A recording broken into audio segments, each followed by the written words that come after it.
दोस्तों आखिरकार गौरव खन्ना स्टैंड लेते हुए नजर आ रहे हैं। मैं गौरव खन्ना की अगर बात करूं तो गौरव के सिर्फ दो ही मुद्दे हैं घर के अंदर जो कि हुए उनके साथ, जो उनके खुद के पर्सनल मुद्दे थे। जो अभी घर के अंदर मुद्दा चल रहा है ये तो कोनिका का है। एक सबसे पहला मुद्दा था जब घर वालों के ऊपर गौरव हुकूमत करना चाहते थे। सब ने मना कर दिया कि नहीं भाई, यहाँ सब बराबर हैं, हम तुम्हारे कोई मजदूर नहीं हैं। तो सभी ने विरोध किया था एक तरफ से गौरव खन्ना का। वहाँ से एक हाईलाइट हुए वहाँ से गौरव खन्ना। दूसरा, एक कटोरी दाल वाला जो इंसिडेंट हो गया था उसमें कहीं ना कहीं जो आग लगाने वाली औरत थी वो ये कुनिका ही थी। और वो भी बहुत बड़ा मुद्दा बन गया था घर के अंदर। हालांकि वो सब मजाकिया था। किसी को भी मतलब ये यकीन नहीं हो रहा था कि ये मुद्दा भी बन सकता है। बाद में उस मुद्दे की हवा निकल गई। अब सलमान खान वैसे तो कहते हैं कि भाई असली मुद्दे होने चाहिए, मुद्दा लगना चाहिए कि ये मुद्दा है। लेकिन उस दाल वाले मुद्दे को देखिए कि किस तरह से बनाया गया। कुनिका ने वो मुद्दा बनाया था। तो क्या उस मुद्दे पर बात की सलमान खान ने? क्योंकि वो मुद्दा कुनिका से जुड़ा हुआ था तो उस पर बात कैसे हो सकती है। ऐसा ही जीसान के साथ भी हुआ जो पुरी वाला मुद्दा था, और वो कहीं ना कहीं इन्वॉल्वमेंट उसमें गौरव की भी थी। जब दोनों की ही प्लेट से पूड़ी गायब करवा दी कुनिका ने। किसने? कुनिका ने। और ये मुद्दा भी गायब हो गया। नहीं सुना, कोई सुनवाई नहीं हुई कि कैसे तुम दूसरे की प्लेट से पूड़ियाँ रखवा सकते हो अपने यहाँ पे।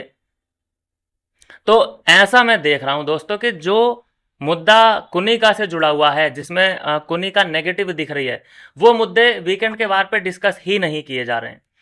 कोई भूल सकता है क्या उस इंसिडेंट को जब कुनिका ने अभिषेक से बोल दिया था कि तेरे लप्पड़ मार दूंगी? ये क्या छोटा स्टेटमेंट है?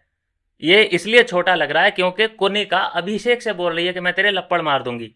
सोचिए कि अभिषेक ने कुनिका से बोला होता कि मैं तेरे लप्पड़ मार दूंगा, तब ये कितना बड़ा इंसिडेंट बनता। तो इसीलिए मैं बोल रहा हूँ दोस्तों कि कुनिका को एक अलग ही प्रिविलेज मिल रहा है इस घर के अंदर। बिना किसी फैन फॉलोइंग के, बिना किसी कंटेंट के, बिना किसी मुद्दे के, भाई चारों तरफ मतलब एक मैन आदमी इस वक्त घर के अंदर कुनिका हो चुकी है उनके हिसाब से। हालांकि अभी अगर वोटिंग कराई जाए तो कुनिका को सिर्फ दूध वाले, गोबर उठाने वाले, गौशाला वाले, टिफिन डब्बा वाले, ये अखबार वाले, यही लोग वोट कर सकते हैं, जैसा कि उसका जो पुत्र है वो दावा करके गया है।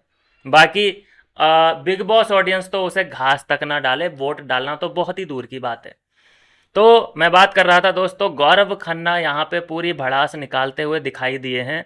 जो जो याद आया गौरव खन्ना को सीधा वहाँ पे कुनिका के मुंह पे बोल डाला।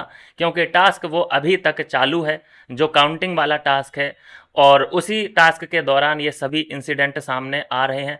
पहले हालांकि तान्या मित्तल ने भी अपनी भड़ास निकाली, और वो भी उस अंदाज में निकाली कि ऐसा लग रहा था कि वहाँ पर भी वो अपना विक्टिम प्ले कर रही थी कि देखो तुमने मुझे ये कहा, लेकिन मैं तुम्हें कुछ कुछ कुछ कुछ भी नहीं कहूँगी क्योंकि मेरे संस्कार ऐसे नहीं हैं। अब देखो, एक तरफ जब तुम लोग कोनिका को टीस कर रहे हो, गौरव भी करके चला गया, उसे कोई फर्क नहीं पड़ा। उस औरत को, बेशरम औरत को, उसे कोई फर्क नहीं पड़ा। तो मेरे कहने का मतलब यह है कि तान्या, तुम्हें क्यों फर्क पड़ता है भाई?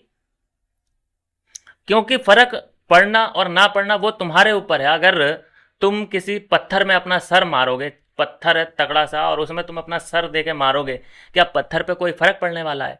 भाई वहां पे ऐसा ही होता है। वहां पे अपने आप को ऐसा वाटर प्रूफ, साउंड प्रूफ बना लो कि ऐसी आलतू फालतू चीजों का तुम पे कोई असर ही ना पड़े। अब तुम उस औरत को, उस जाहिल गंवार औरत को, कुनिका की बात मैं कर रहा हूं, उसको तुम इतना सुना रहे हो, क्या वो कोई रिएक्शन दे रही है? वो स्माइल कर रही है। बेशरम औरत वो स्माइल कर रही है, उस पर कोई फर्क नहीं पड़ता। तो उससे सीखना चाहिए भाई, ये उससे सीखना चाहिए। वो ट्रिगर तुम्हें कर रही है, तुम हो गई, आई मीन तुम हुई, या फिर तुमने होने की एक्टिंग करी कि ओ मेरे को तो बड़ा ही बुरा लगा है, ओ माय गॉड।